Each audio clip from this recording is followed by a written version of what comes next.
New York and Northern Virginia, two of the bluest parts of this country, showered promises and billions in taxpayer breaks on Jeff Bezos. So we've been over this 1,000 times in 1,000 different cases. When the football teams go and say, all right, I'm gonna leave your town, you better give me tax rebates, etc. At the end of the day, they're supposed to pay taxes like you do. And when they don't, that is actual money that does not go into the federal government. Alexandria Ocasio-Cortez is talking, she's celebrating how she chased Amazon out of New York. Yeah, we got rid of 40,000 jobs. Woohoo, we did it. Progressivism for the win. Politicians and pundits of every political persuasion have been raving about Amazon's decision not to go forward with its plans to build a new campus in Queens, New York. But what really are the basic economic facts that speak to their various concerns? Stay tuned to find out.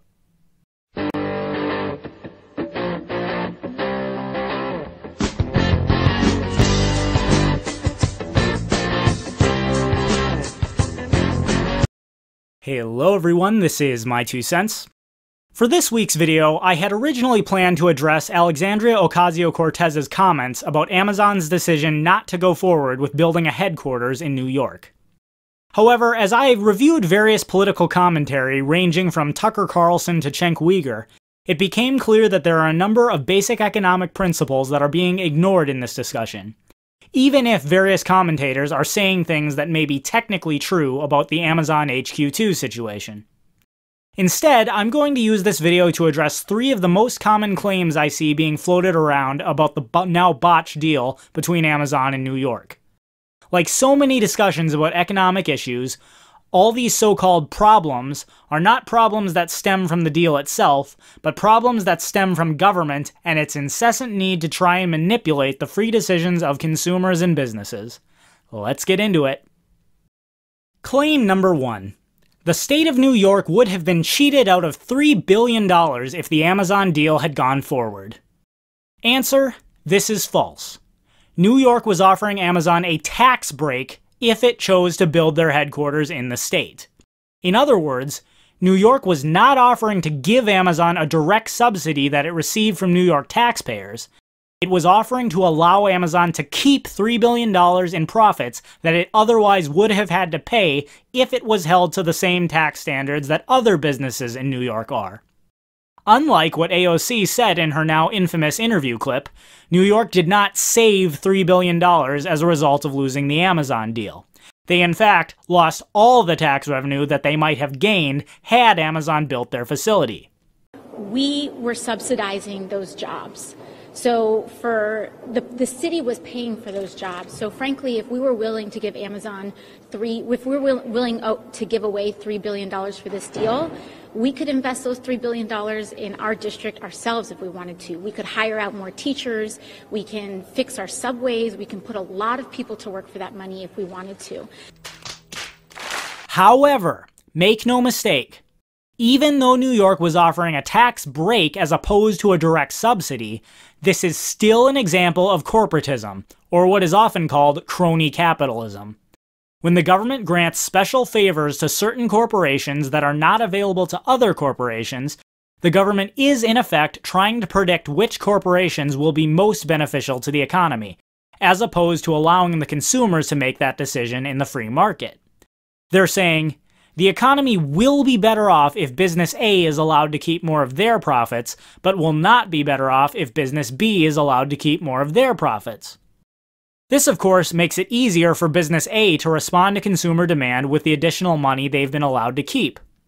But who knows what economic contributions business B might have made if they had been allowed to keep more of their profits?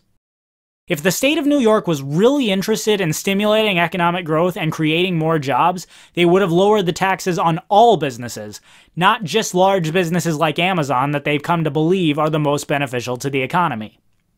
The mere fact that Amazon lobbied various states for who was willing to offer them the most tax incentives shows that this kind of cronyism is only possible because of the state's ability to regulate the market and tax citizens and corporations in the first place. One thing is for sure, Mr. Speaker, America is getting sick. Sick of this Congress's government knows best attitude. Thank you. Claim number 2. An Amazon facility in New York would have hurt the people of Queens because it would have raised rent and the cost of living. Answer: this would only be a problem if the government stepped in and prevented supply and demand from working. It's true that when more jobs become available in a given community, the value of living in that community goes up, and thus the prices of rent are likely to rise as more people seek to find places to live in the community. However, left unchecked by government interference, what will happen in this situation is that lower income individuals with smaller families will be more likely to seek out smaller apartments, or to split smaller apartments with roommates to avoid paying all the rent themselves. While this may not be the most comfortable or ideal situation, it will make it less likely that there will be any 4-bedroom apartments occupied by only one person, as might be the case if prices were lower. Everyone will be incentivized to rent only the bare minimum amount of space necessary due to higher housing costs. However, higher housing costs will signal to developers that there is demand for additional housing, and therefore money to be made by constructing new housing, or by converting existing building space into housing, which will lead to greater competition amongst landlords and drive housing costs back down. So long as supply and demand is allowed to do its job, prices will always seek equilibrium, the point at which the amount of housing available matches the amount of people seeking housing at prices they are willing to pay. In fact, history shows that when the government seeks to meddle in this process to make housing more affordable, the people who tend to benefit are not low-income individuals, but rather wealthy individuals who can now pay less for space they don't need, or would not feel compelled to pay for if supply and demand drove prices up. Again, the concern about rising housing costs only has merit if the government were to get directly involved and not let the free market work. This is a dump! Well, maybe it's still got a nice ocean view. The harbor is poisoned. Claim number 3. New York subway systems are failing. No tax breaks should be given out to anyone so long as there are public services like this in need of additional funding from taxes. The rich need to pay their fair share. Answer: let's stop and think about what would happen if the New York subway systems were completely privatized. Eliminate all dedicated taxes and subsidies and have funding come entirely from the fares that passengers are required to pay.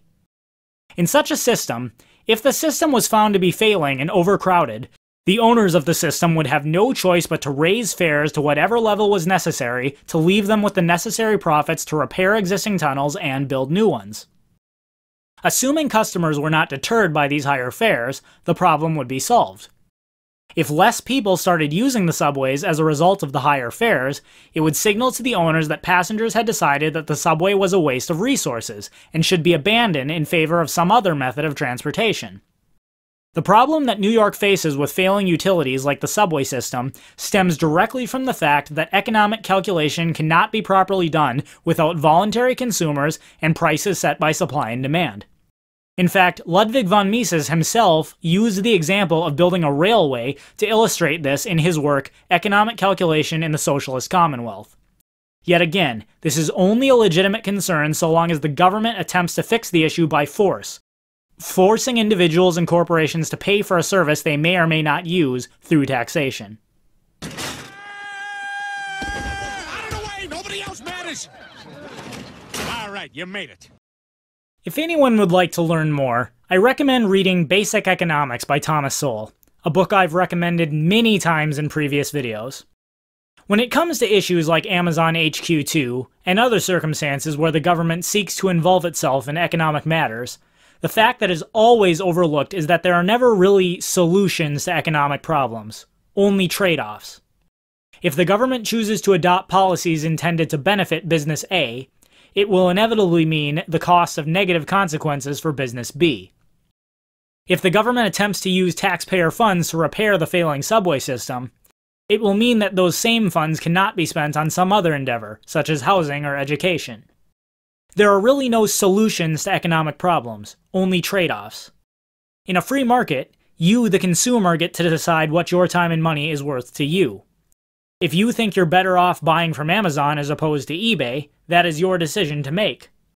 If the government intervenes in the economy at any level, politicians end up unilaterally deciding for everyone who they are better off buying from, cutting deals that ensure that Amazon stays in business while making it more difficult for competitors to rise in the market.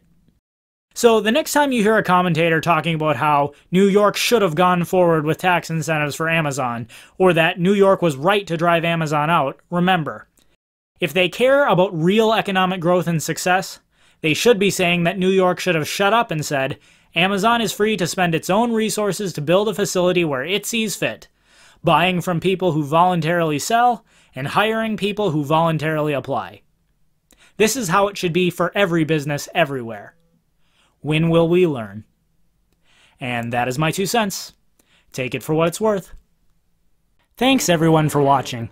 If you liked this video, please hit like, subscribe, and hit the bell to receive notifications of new uploads. And if you're a fan of my channel, please consider supporting me on Subscribestar, Bitbacker, or Patreon. For as low as $1 a month, you'll receive access to patron-exclusive videos, earn the right to participate in patrons-only live streams, join my patrons group chat on Twitter and Discord, and numerous other rewards. Also, be sure to subscribe to my gaming channel for a chance to hang out and chat during gaming streams. Uploads are every Thursday and Saturday, so stay tuned for more videos.